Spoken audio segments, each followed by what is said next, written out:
आज के इस वीडियो में आपका बहुत बहुत स्वागत है प्यारे मीठे बच्चों। आज सद्गुरुवार है। आप सबका इस वीडियो में बहुत बहुत स्वागत प्यारे बाप दादा की तरफ से। सभी प्यारे बच्चों का सबका कल्याण हो, सबका भला हो, सब शांत रहें, सुखी रहें, यही शुभ भावना दुआओं के साथ। सबसे माफ़ी, सबको माफ़ी, है ना। सबको माफ़ कर दीजिए। कोई भी बात मन में मत रखिए, कोई भी संकल्प मन में मत चलाइए, व्यर्थ संकल्प। एक बाबा की याद में रहिए। बाबा भी कहते हैं मीठे बच्चे चिंता मत करो, मैं बैठा हूँ। तो कल की मुरली में 2 शब्द थे, बाप और माया। बाबा और माया। तो कितना देर बाबा के साथ रही, कितना देर माया के साथ रही, बोलो। अभी बाबा के साथ खा रही है कि माया के साथ खा रही है? भोग लगाई। कल की मुरली में बाबा ने कहा था बच्चे अपनी सतो प्रधान तकदीर बनाने के लिए याद में रहने का खूब पुरुषार्थ करो। सदा याद रहे मैं आत्मा हूँ, बाबा से वर्षा ले रहा हूँ। और बाबा ने कल क्या कहा था? सोचना, करना और बोलना क्या करो, एक समान बनाओ। मामेकम याद करके विकर्म विनाश करो। एक बाप दूसरा ना कोई, इसका दृढ़ संकल्प करो। और चार्ट जरूर लिखना है बाबा। रात को सोते समय पोता मेल जरूर लिखना है। बिना लिखे सोना नहीं है। बाबा को चिट्ठी लिखना है, सम्मान लिखना है रात को सोते समय। समझ में आया? होमवर्क कहाँ है बाबा का? बनाई है? होमवर्क दिखाओ। रोज बनाना है, टाइम निकाल करके बनाना है ना। तो बाबा कहते हैं, बाबा ने कल गीत भी कहा, तकदीर जगा कर आई हूँ, है ना। श्रीमत पर ही चलना है, बहुतों की सेवा करनी, आप समान बनाना है। आसुरी मत पर नहीं चलना है। किस पर चलना है?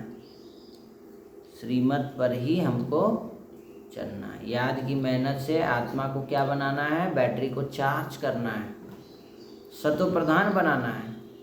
याद का चार्ट बढ़ा देना है। सुदामा मिसल जो भी है हमारे पास बाबा का दिया हुआ, बाबा को धन्यवाद करना है।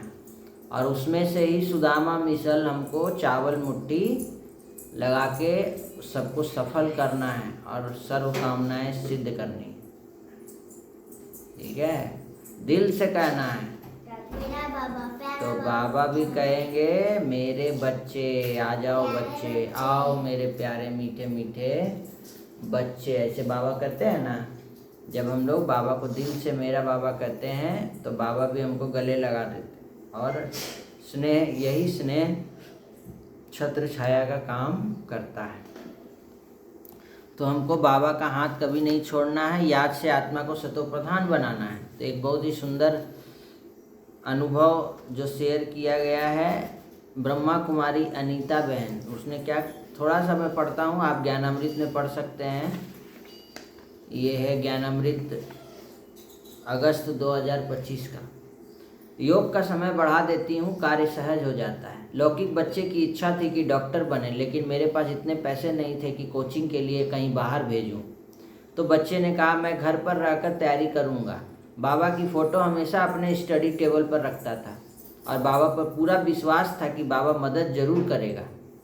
मैंने पूरा 1 साल बाबा के सेंटर पर जाकर 1 घंटा प्रतिदिन योग किया और बच्चे ने मेहनत व लगन से पढ़ाई की। इसका रिजल्ट बाबा ने इतना अच्छा दिया कि बच्चे का MBBS में सरकारी कॉलेज में दाखिला हो गया, जिसकी फीस मात्र 14,000 थी। ये मीठे बाबा की कमाल है। अब तक सुनती थी जिसका कोई नहीं होता उसका भगवान होता है, लेकिन बाबा का बनने के बाद महसूस हुआ कि जिसका भगवान होता है उसके सब होते हैं। बाबा का बनने के बाद कभी मुरली मिस नहीं की। जब भी कोई बात आती है तो योग का समय बढ़ा देती हूँ तो वह कार्य सहज हो जाता है। और भी बहुत सुंदर सुंदर अनुभव इनका है। लास्ट में ये कहती है कि हम थोड़ी सी परेशानी में किस किस के पास भटकते रहते हैं। यदि इतना समय बाबा की याद में बैठे तो सब कार्य सहज ही सफल हो जाते हैं। बाबा मुरलियों में कहते हैं मनसा वाचा कर्मणा, बाबा के कार्य में सहयोगी बनो। तो बाबा सतयुग में पदम गुना देगा, लेकिन बाबा ने वर्तमान में ही इतना दिया है कि शब्दों में वर्णन नहीं कर सकती। अब तो दिल यही गाता है, बाबा ही संसार मेरा, बाबा ही संसार है। अंत में इतना ही कहना चाहूँगी, अगर बाबा का हाथ पकड़ लिया है तो कभी नहीं छोड़ना।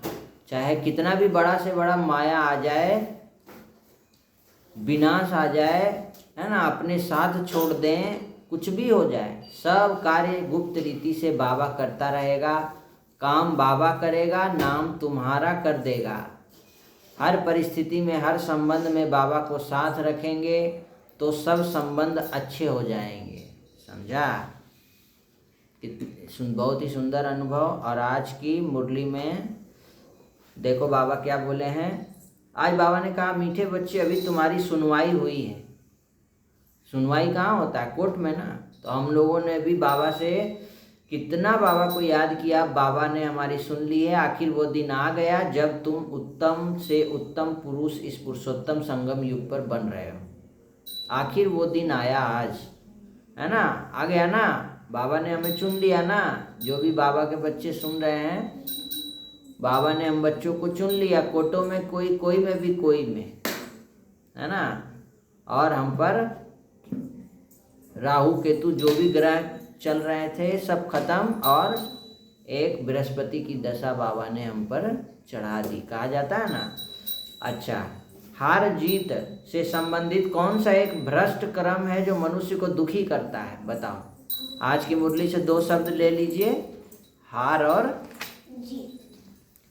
अब बताओ कौन सा ऐसा भ्रष्ट कर्म है जिससे माया हम बच्चों को हरा देती है?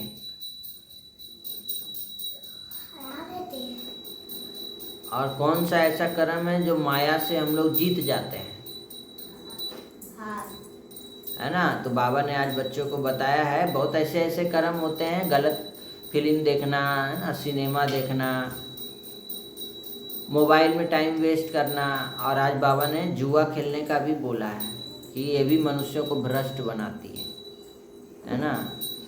बाबा ने आज हम बच्चों को कहा है कि ज्ञान रत्न, एक एक अविनाशी ज्ञान रत्नों जो पद्मों के समान है, इनसे अपनी झोली भरनी है और श्रीमत पर चलना है। सबके प्रति शुभ भावना, शुभकामना रखना है। आटिया पीछे है, वो अभी बैग पैक कर रही है, उसको देखना चाहते हैं तो कैमरा घुमाते हैं। इधर आओ।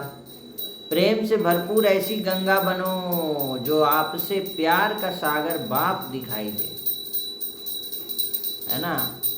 वो गीत है ना, ज्योत से ज्योत जगाते चलो, प्यार की गंगा बहाते चलो, है ना। और हमारा बाबा से इतना प्यार हो कि हम बाबा के प्यार में लवलीन होकर दूसरों को बाबा का परिचय दें, बाप की महिमा और प्राप्ति के संबंध की अनुभव सुना करके उन आत्माओं को भी लवलीन बना दें, तो सहज ही लीन होने के राज को भी वो समझ जाएंगे। और आज की मुरली से 2 शब्द है, हार और जीत। अब आज की कहानी ये है, प्रारब्ध। एक व्यक्ति हमेशा ईश्वर के नाम का जाप किया करता था। धीरे धीरे वो काफ़ी बुजुर्ग हो चला था, इसलिए एक कमरे में ही पड़ा रहता था। जब भी उसे शौच स्नान आदि के लिए जाना होता था तो अपने बेटों को आवाज़ लगाता था और बेटे ले जाते थे, है ना। धीरे धीरे कुछ दिन बाद बेटे को कई बार आवाज़ लगाने के बाद भी कभी कभी आते और देर रात तो नहीं भी आते थे। इस दौरान वे कभी कभी गंदे बिस्तर पर ही रात बिता दिया करते थे। अब और ज़्यादा बुढ़ापा होने के कारण उन्हें कम दिखाई देने लगा था। एक दिन रात को निवृत्त होने के लिए जैसे ही उन्होंने आवाज़ लगाई, तुरंत एक लड़का आता है और बड़े ही कोमल स्पर्श के साथ उनके निवृत्त करवाकर बिस्तर पर लेटा जाता है। अब ये रोज़ का नियम हो गया।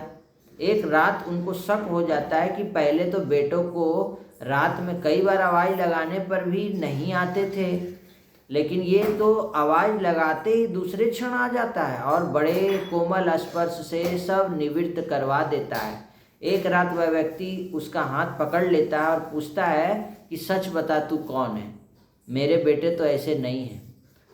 अभी अंधेरे कमरे में एक अलौकिक उजाला हुआ और उस लड़के रूपी ईश्वर ने अपना वास्तविक रूप दिखाया। वह व्यक्ति रोते हुए कहता है कि हे प्रभु, आप स्वयं मेरी निवृत्ति के कार्य कर रहे हैं। यदि मुझसे इतने प्रसन्न हो तो मुक्ति ही दे दो ना। प्रभु कहते हैं कि जो आप भुगत रहे हैं वो आपके प्रारब्ध हैं।